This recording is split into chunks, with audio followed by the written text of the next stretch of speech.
Detroit really isn't that far off from this Green Bay team. But in my mind, they're not that far off without all the other fluke shit. So like that should give them an edge here to make it a little bit more of a competitive game. I don't think you see a 10-7 matchup.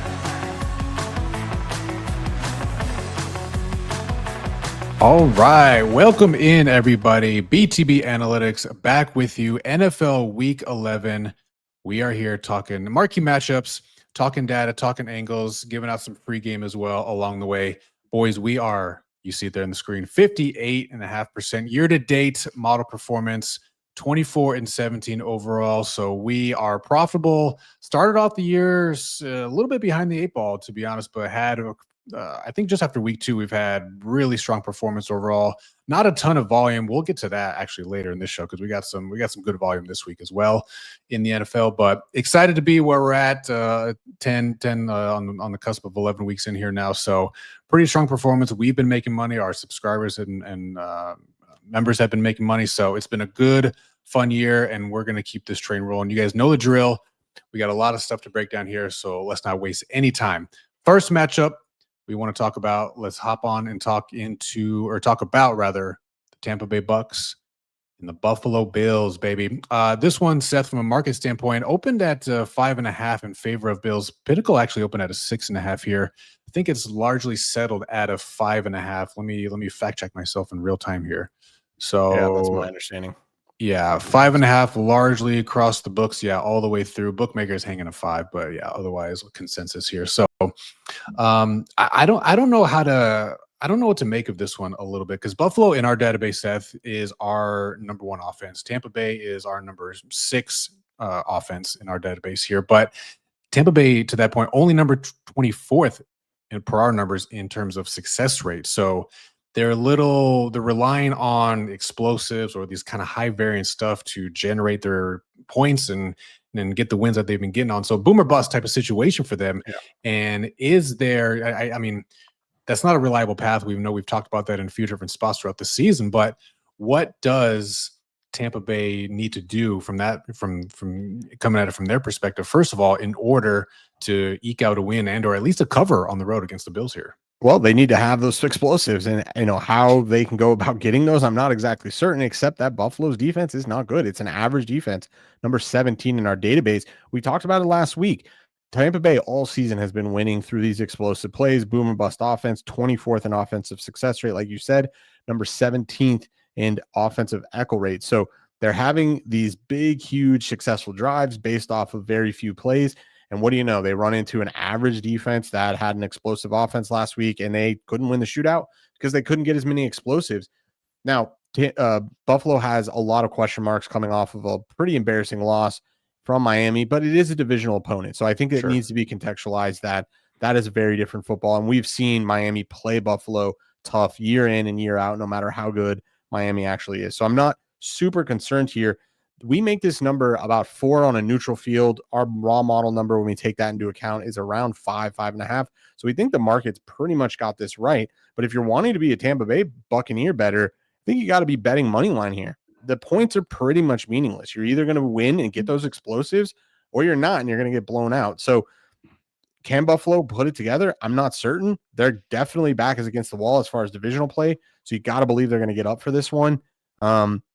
I think mostly, though, that's the angle. If you're going to be a bettor here for Tampa Bay, the points are meaningless. Sure. Okay. And maybe Steve, further to that point, like if there's something that is going to travel or translate week to week for Tampa Bay, it could be their defense. In our numbers, our database, they're number 5 in terms of overall defensive EPA here. But yeah, barring that high variance type of outcome here, I mean, Seth kind of mentioned it, Buffalo going on the road against Miami, dropping a deuce basically there. But do you take anything out from that matchup other than that being a tough divisional matchup and road opponent? But again, we saw Buffalo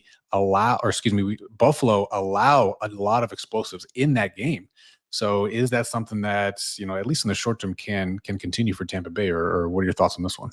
Yeah, well, I think it could continue because a big part of Buffalo's defensive woes has been injuries, right? I mean, and this has been a common thing for both of these teams. When you look at the Bills, we talk about AJ Epinesa being out, Christian Bedford, Teron Johnson, Jack Thompson, Landon Jackson. These are all guys who are supposed to be contributors, at the front line or in the secondary, and they've been injured or out, kind of been rotating through this season.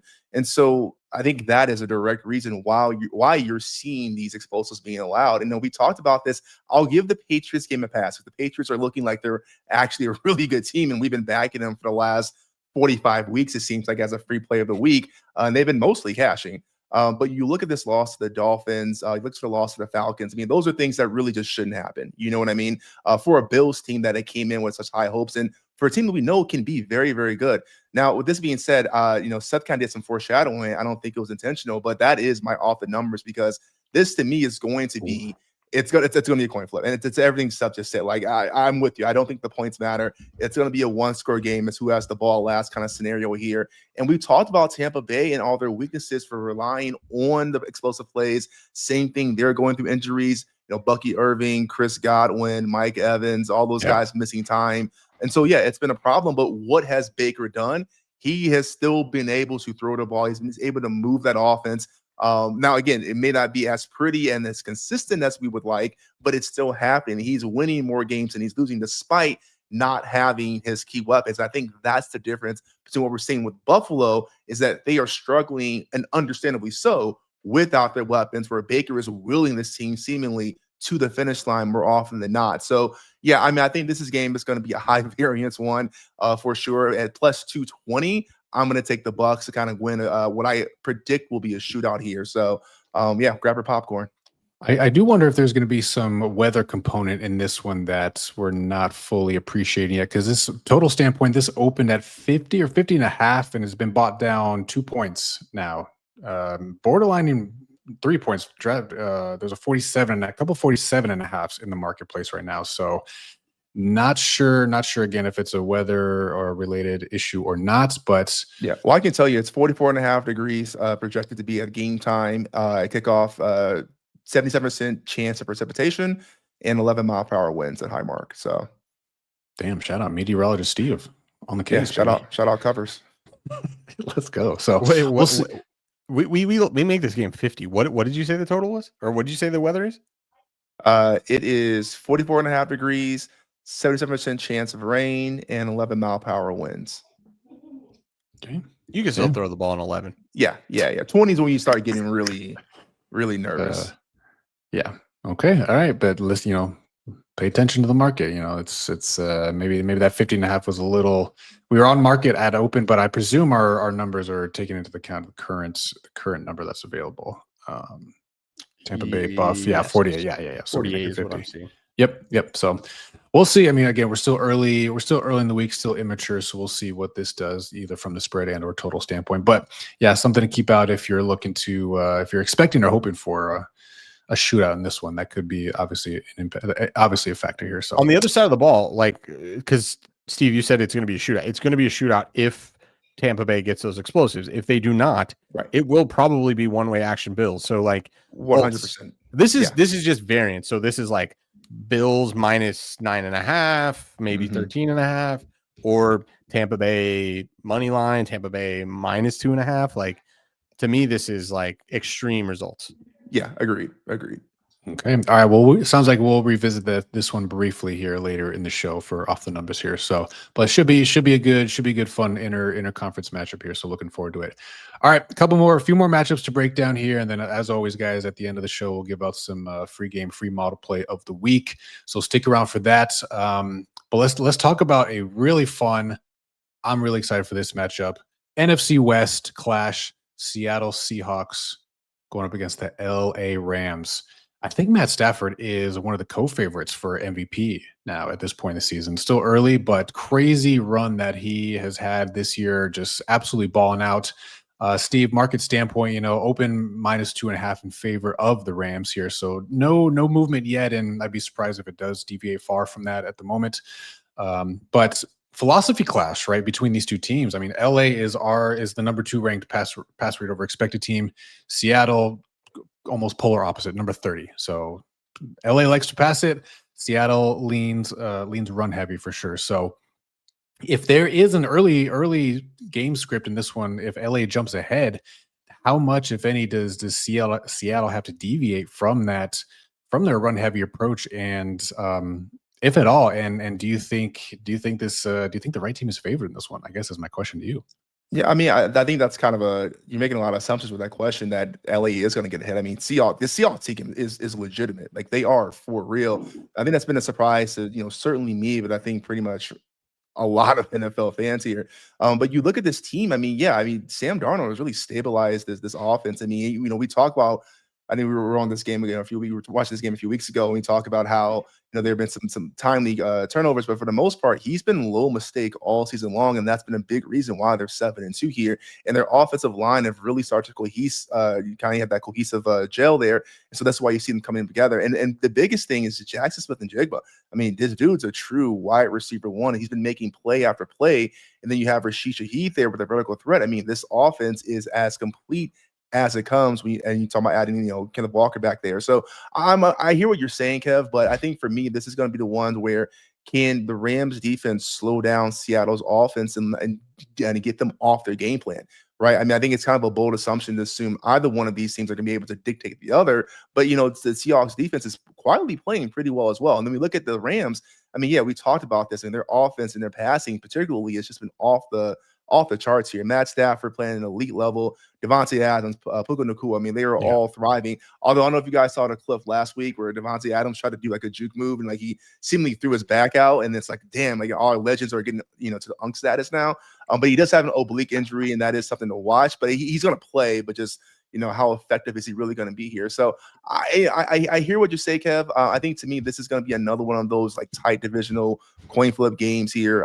This is one I'm not sure either team is really going to dictate too much what the other team does besides play to their own strengths. And, I think this is going to come down to the last possession.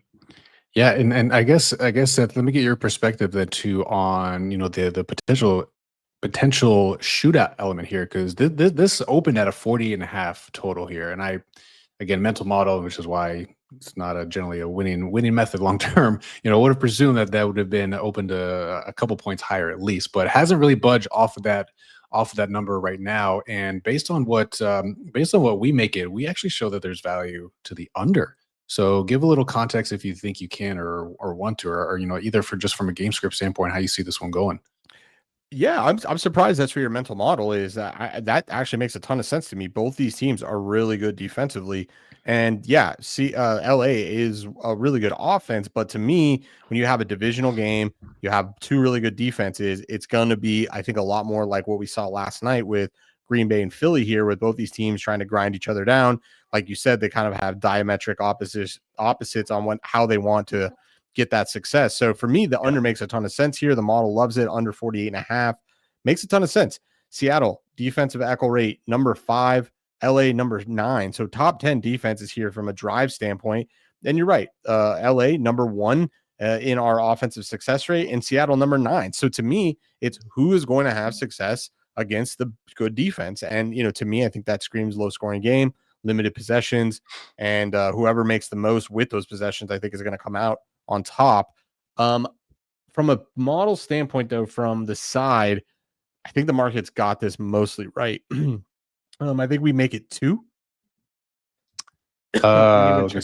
Yeah, we make the number 2.5 in favor of we're pulling in the median 3 right now from the market. So, but yeah, we make it 2.5. On a neutral, we make this number 3. So 3 in favor of LA. So I think the market's priced this really well. This game's at Seattle?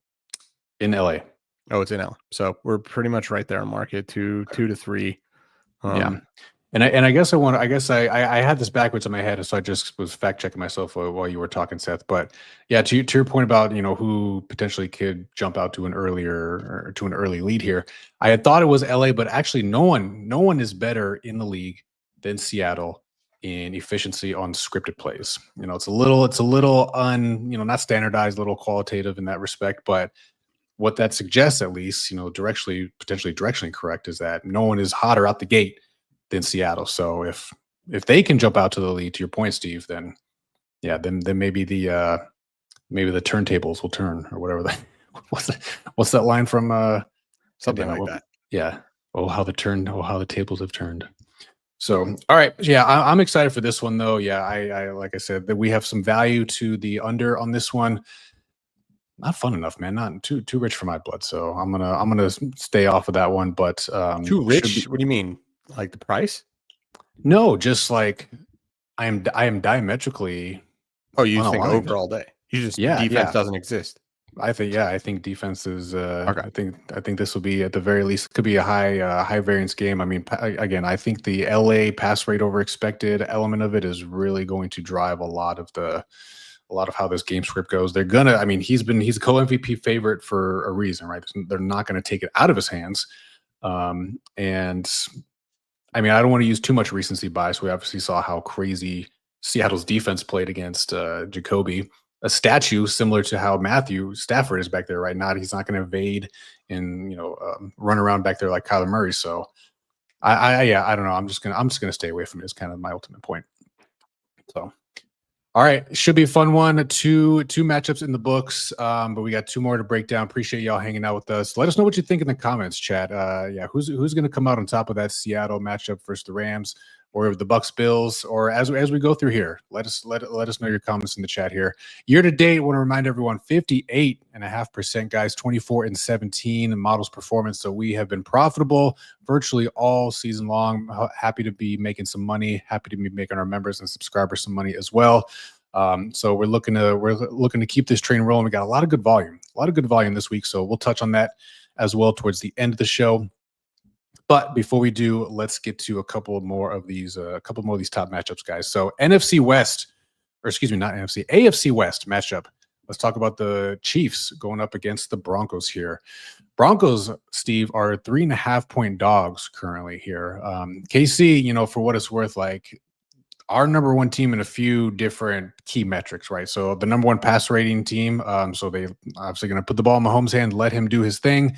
Our number one team in terms of echo rate over expected, as well as our number 3 offensive success rated team. So they are just generating efficiency consistently, baby. So Denver obviously is not elite and solid in their own right. They counter with a number 3 defensive rated team, as well as our number 1 defensive success rated team. So again, power on power, baby. Mighty on might on might, right? So given the Broncos are 3.5-point dogs here, we just talked about it earlier in the Bills having a tough matchup last week against Miami, against a division opponent here. So do you envision a similar maybe script or similar outcome rather in that KC struggles a little bit with Denver's defense? I hope so, because this game scares the shit out of me. And listen, this is one of the ones where if you get Denver that we've seen most of the season, really earlier on in the season, then yeah, you can definitely convince me that they have a pathway forward, especially led by that defense, right? I mean, starting with Nick Benito, I mean, he's been an absolute game record. But if you look at this game last week, and I don't want to overemphasize one data point, but that Raiders game really was an eye-opener for me about how inconsistent Bo has been and can be, and what that looks like for this team here. And you mentioned the stats and the ranks for the Chiefs, but the things that concern me are for the Denver Broncos in our database: offensive success rate 28th, offensive echo rate 26. So can they keep on track and down and distance, and can they score and finish drives? And if they can't, that to me is where it gets a little dicey with this Kansas City Chiefs team, which truly seems to be starting to hit their stride. Now, I'm not trying to anoint them the Super Bowl winners or anything like that. You think you see on the media right now, but like this team truly seems like they're on the upswing, getting healthy, and getting kind of in their groove here. And so, listen, the pathway here is through Denver's defense, right? Have a mediocre game, the offense humming, keep Patrick Mahomes and their offense in check, which the Denver defense is technically capable of doing. But if that offense really struggles, like against a subpar Vegas team, it's hard for me to see this being the field goal game. But obviously, we have, spoiler, everything with me, maybe a little bit spoiler, but we have a side here, so that's me scares me. But we'll see how this goes. But Seth, I mean, you talked me off the ledge here. I don't want to overreact to one game, but those rankings do concern me a little bit. Yeah, no, we're on this game. We're on Denver plus 3.5, and it's gross as hell. And like you highlight all the things, this is good. Patrick Mahomes, who's inevitable against a good defense. I couldn't find it. Is Surtain going to play in this game? He was out, I think, last week. They squeaked out by Vegas. Divisional game, short week. It's really going to come down to that defense and then how well Bo Nix plays. Now, the one thing I will say, Kansas City is beating teams offensively. They're not necessarily beating teams defensively. So Bo Nix has struggled the most in really good defenses. And I don't know if Kansas City is considered a good defense at this point. Number 16 in success rate, defensive success rate, and number 7 in defensive echo rate. So we'll see. On a per play basis, they're not as good. On a per drive basis, they definitely step up. So I don't know. I think it's going to come down to how well we get Bo Nix and how good is Kansas City's defense, because I think Kansas City is going to score, right, to some degree. Right. Agreed. So that's kind of where I'm at too. And I was trying to check our team database here, but we're having a little issues with the shiny at the moment. But you use, and I want to find Bo Nix here. So yeah, he's been I want to say he's similar to how CJ Stroud was kind of on that trajectory of first year was like, oh my God, he's the second coming, like it's crazy, and then year 2 a little bit, actually quite a significant bit of regression and kind of a dip in play for him. So he's not been they have not been trusting him to air it out. He has one of the lowest average depth of targets in the league, and he's just kind of middling right now in terms of EP per play. He ranks number 19th overall out of 32 eligible folks or quarterbacks here. And this is Bo Nix. This is Bo Nix, yeah. And so I just don't know, to your point, like who are we going to get? Like which version of Bo Nix are we going to get? So that to me scares me a little bit with the value that we have on this one. But hey, you can't really pick and choose your spots. You trust the process. You trust everything in the aggregate here. So value is value. We're still riding with Denver, but that to Steve's point as well kind of gives me a little heartburn, if you will. So it wasn't available, but bookmaker Chris had a 4.5 a day, like 12 hours ago. I sniped it. So, hey, baby, hey, shout out. Good for you. Thank you. I moved the market 10 cent or 1 cent. Hey, market mover, auto mover is what you are, baby. Thank you. Yeah, it was just I still can't get over that. Every time you bet the market, like you literally the screen lights up. Yeah. It's funny. So, all right, should be an interesting one. We were, like I said, we're on it, so we're riding with the Broncos. This feels like you're punting money. I'm not gonna lie. Just feels like you're punting money. Yeah, we've been in plenty of these spots over the years, boys. We know how these things turn out. Sometimes you're right. The interesting thing about Bo Nix is like I was like he's a different quarterback, home versus away. So I don't know, but we were on him last week against Thursday, and they didn't cover. Although they had a lot of chances. I don't know if we were on the wrong side of that bet. Yeah, I don't know. His career's too young. We have too few data to know if he does have like a true home away like difference. But as of right now, it's pretty apparent that he does. Yeah, that could just be a small sample size, though. Yeah, right. I mean, right now it is. I don't think there's any other way to interpret that, but we'll see. We'll see how his career plays out for sure. So, all right, 3 games in the book, boys. We got one more, and then we're going to talk about some off the numbers, talk about some free model play at the end of the show here as well. So make sure you guys appreciate everyone who is hanging out. Stick around for that as well. So, all right, let's get to our last matchup, boys. A fun NFC one. Detroit Lions going up against the Philadelphia Eagles. Power rating standpoint, Steve, this is our number 4 team in Philly going up against our number 6 overall team in Detroit here. I'm trying to avoid the recency bias as best I can here, but coming off that Monday night game, Philly going into Green Bay there. Trash. Obviously just insane game for a couple different reasons. Like you had it was disgusting display of football especially on the offensive side, right? But Philly, for what it's worth, I wonder if this is the script, and this is where kind of the scales tilt here, because echo rate. So Detroit is our number 7 team in terms of echo rate over expected, and Philly is only number 29th in defensive echo rate allowed here. So if and when Detroit gets into the red zone, gets into scoring position here, And now with the added wrinkle, we'll see if this is much ado about nothing or if this is actually something Dan Campbell taking over offensive play calling duties, how that affects what Detroit is able to do on offense here. So yeah, from a game script standpoint, again, Steve, what is your thoughts on this one? Because market standpoint, I don't think has really done much in this one. The total, for what it's worth, not again, my mental model is just off this week. I don't know what it is, but I got a lot of fog here. So 46.5 is where the current number is, and it has been bought down 2.5 points, depending on where you're looking here. But Philly is a 2.5 point favorite here at home. So is that do you seeing what those numbers are currently? What is your takeaway and assessment of how this one's going to flow? Yeah, I mean, listen, I said this. I think this was last week. We had this same kind of conversation. I don't want this to be lazy podcasting, but I just really don't know how to handicap this game just as from a mental model standpoint because I don't know what Philly team I'm going to get. I mean, we talk about Philly and Green Bay kind of being the poster children of just fuck shit. And we saw that come when they played each other, right? I mean, we saw Green Bay lose outright to Carolina, and then Philly had their own issues losing to the Giants earlier this year, and then yet they look like Super Bowl contenders other weeks. So I don't know. I mean, I think if you get Philly's best, right? You say, okay, Philly's going to rise to this game.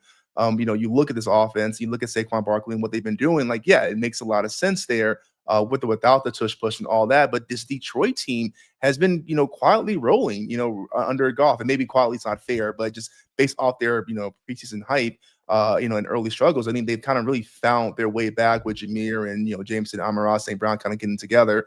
And the O-line really holding up, being extremely physical, which I think is going to be the key in winning those trench battles, against the likes of Jalen Carter and whatnot. So with this, I think 2.5 is very right. I guess my one thought here is when you look, at least in our database and statistically, Detroit really isn't that far off from this Green Bay team. But in my mind, they're not that far off without all the other fluke shit. So like that should give them an edge here to make it a little bit more of a competitive game. I don't think you see a 10-7 matchup, like we saw. But yeah, I don't know. I don't get really much to see here, but I think Detroit is the more consistent team, even though Philly could have the higher ceiling, if that makes sense. Yeah, no, it does, because we were talking about that this Green Bay team last week too, in terms of the struggles in with their offensive consistency, right, and who they ultimately are, especially on that side of the ball, right. But to your point, yes, is Detroit's kind of top to bottom? Have they been more consistent on play to play, game to game basis?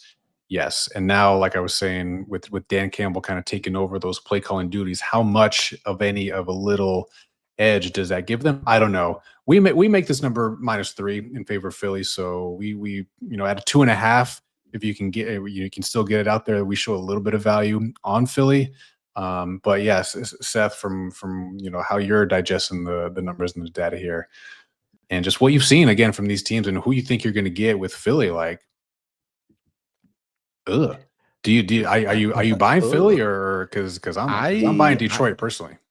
Yeah, I would tend to agree with that. And one data point to kind of bolster that argument: Detroit is the number 3 offense in our database, Philly the number 2 defense, and then on the other side, Philly number 9 offense going up against our number 19 defense in Detroit. But when you peel that back a bit, we have a prior that's kind of pulling in some data from last season. It's mostly this season's data, but when we look at the only in-season data, Detroit is number 7 in defensive success rate and number 3 in defensive echo rate.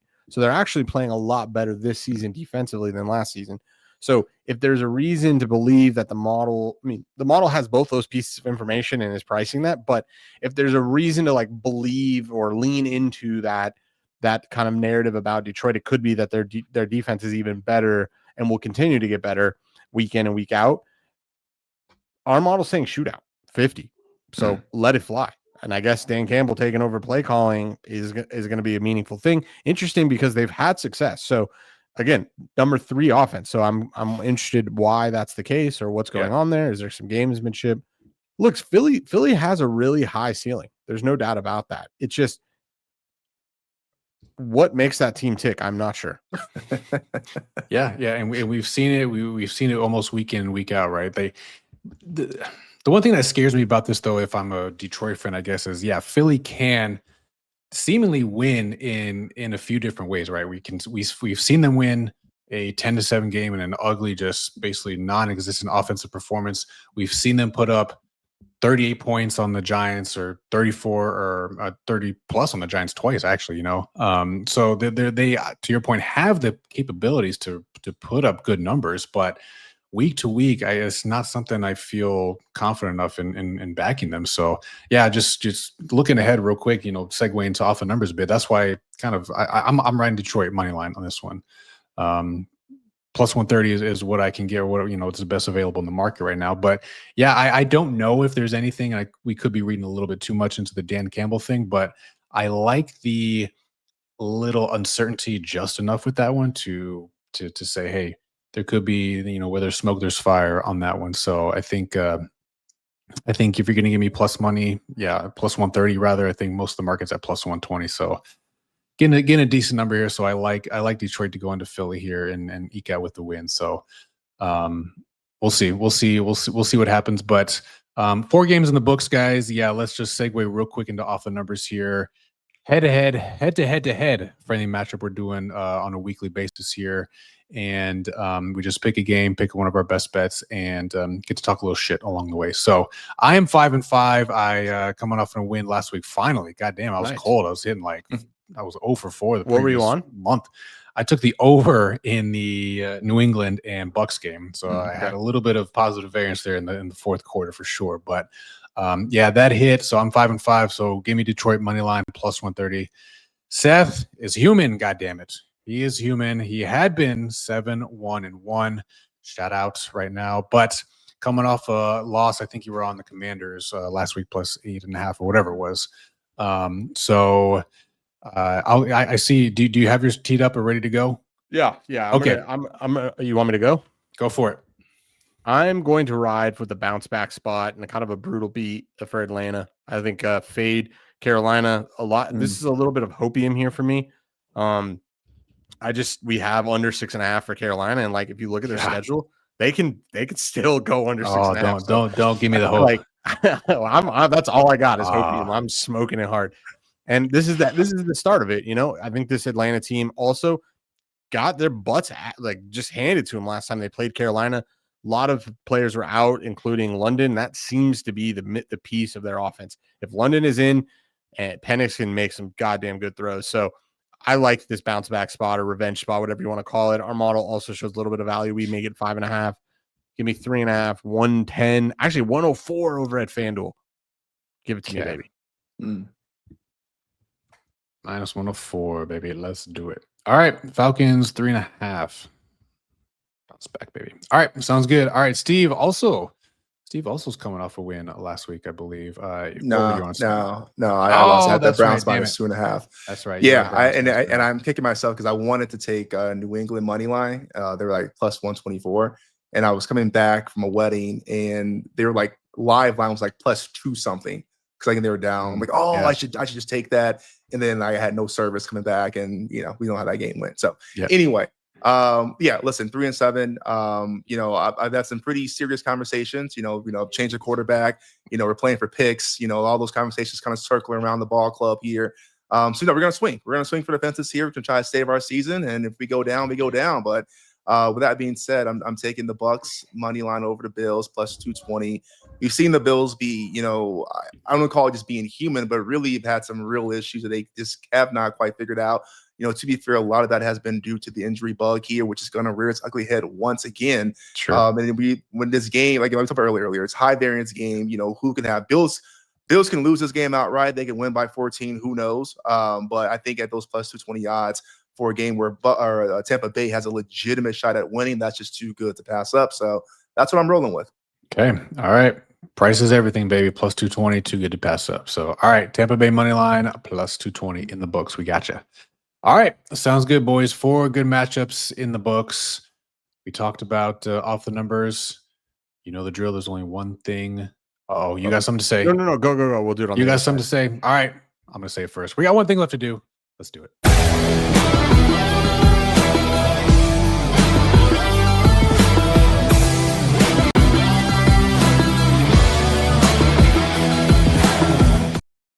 Boom. All right, so we got teased at the beginning. We got a lot of volume this week in the NFL. A couple of caveats, though. That being said, depending on some potential quarterback situations here in the Arizona San Francisco game, as well as in the Packers and Giants game as well. So we'll come back to that real quick. But free model play of the week. Let's give it out, Seth. Ravens -7.5. We gave this out at -8.5, actually. So the market has disagreed with us in the early going here. Maybe there will be some buyback or not. Who knows? But going against the Cleveland Browns here, where's the model picking up the value? Everywhere. I mean, the Ravens are kind of at you're getting them at the lowest tier pricing. They're one of the top rated, power rated teams in pretty much any reputable power rating. And the best combination here is they have a lot to play for. They need to win this game. And they also have the data point that the Browns can fight, right? They can come back from 10 and win. So there's a lot of incentive to cover this number and to win the game. And the quarterback play is just tremendously different between Lamar and basically a rookie that is quite frankly struggling. So yeah, it likes the Ravens every which way. They've already covered this this number. I forget what it was when we played them the first time, but it was a double-digit spread. I think it was 10. It might have been 11.5. That's coming to mind. So what's different? That's the same team and maybe a little bit more healthy defensively, Baltimore. And instead of a rookie, instead of a quarterback that has 100+ starts, we have a quarterback that has 6+ starts. So you're going from veteran to true rookie. Look, it's a divisional game. Anything can happen. The mall really likes it. I think we make this number 10.5. Market's moved a bit against us. I don't know if that's a real move. This market opened a kind of really different across the market makers at 9, 7.5. Yeah. 8 is kind of where we're at in the market. Obviously 7.5 is great. We bet an 8.5. Two of the market makers are still at 8.5 for what it's worth. I think this thing closes 10. I think this is the market is, I don't know what the market's doing, but and just to clean that up, we had -11.5 first time. Baltimore won 41-17. Nice. Okay. That was Flacco. Was it? Yeah, it must have been, right? Yeah, it was Flacco. Oh, so I'm like, this is a 4-point upgrade with Gabriel. I thought I was smoking hopium with the under 6.5 Carolina, but I don't know what the market is smoking here. Just based off of that, like, we know less about Baltimore. I don't know, that speaks for itself. That's a 4-point close move as we speak right now. I doubt that lasts. Sure. Okay. All right. So that's where we're at. Free model play of the week. Ravens -7.5, -115. And for those that's available. Yeah, for those that aren't keeping track at home, we also are giving you 3.5 Denver. So I know you're going to fade it, but that's the one, Denver plus 3.5. You can get a 4 if you got access to Circa. For whatever reason, the retail books are not offering a 4.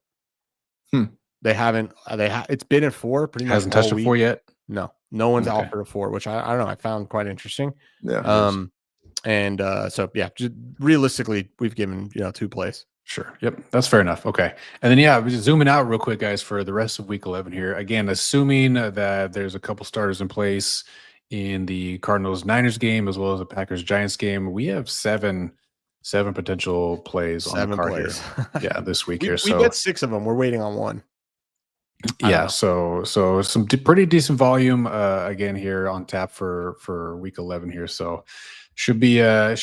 It should be a good, fun weekend. We'll see. I think the Purdy situation is honestly what we're waiting on. So we'll see. I think there was some optimism Purdy might be ready this week, but obviously who starts at quarterback is going to change the output as well. So we'll see. McCorkle might get benched, maybe. We'll see.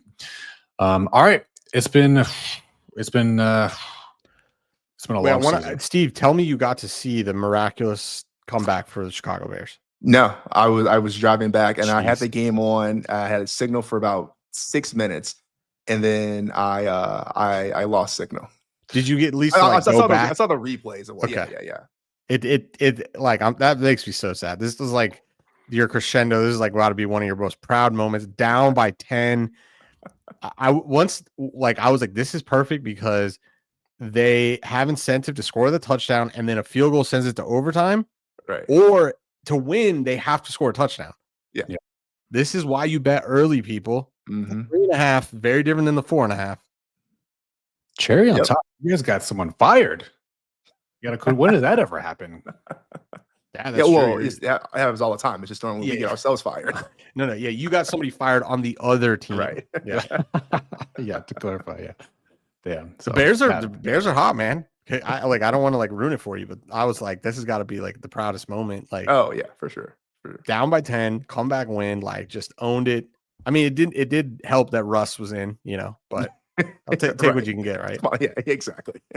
Yeah, and just a quick note on that. I saw an interesting tidbit on the Bears specifically because Bears have some really positive, fluky kind of variance going in their favor so far year to date. So they are number 1 in the league in EPA generated from turnovers on defense, but they also rank number 1 on offense for least amount of EPA on turnovers. So when they like they're not capitalizing. Right. So, and the cherry on top of that, they have recovered 75% of fumbles year to date, 12 out of 16, which is high luck, High luck.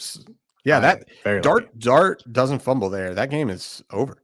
Right. Yeah. So hey, you'll take it how you can get it, no matter what in this league. Yeah, right? we were Sometimes on. You need that. We were on variance last week. We had 100%. Colts come back, Chicago come back, but closing line value in both those games. So, and what do you know? Betting early, cover a 5.5, lose at 6.5. Close, Indy close at 6.5. Chicago bet at 3.5, close at 4.5. What do? You lost at 4.5. So, bet early, people. And we will leave you with that, goddammit. All right, NFL Week 11 on tap. We'll be back next week, ladies and gentlemen. Appreciate y'all tuning in. Week 12, we'll be back. Keep those notifications on. Make sure you subscribe to the channel, damn it. You'll get the ping when we do go live. We'll see you then. We'll see you next week. Peace out.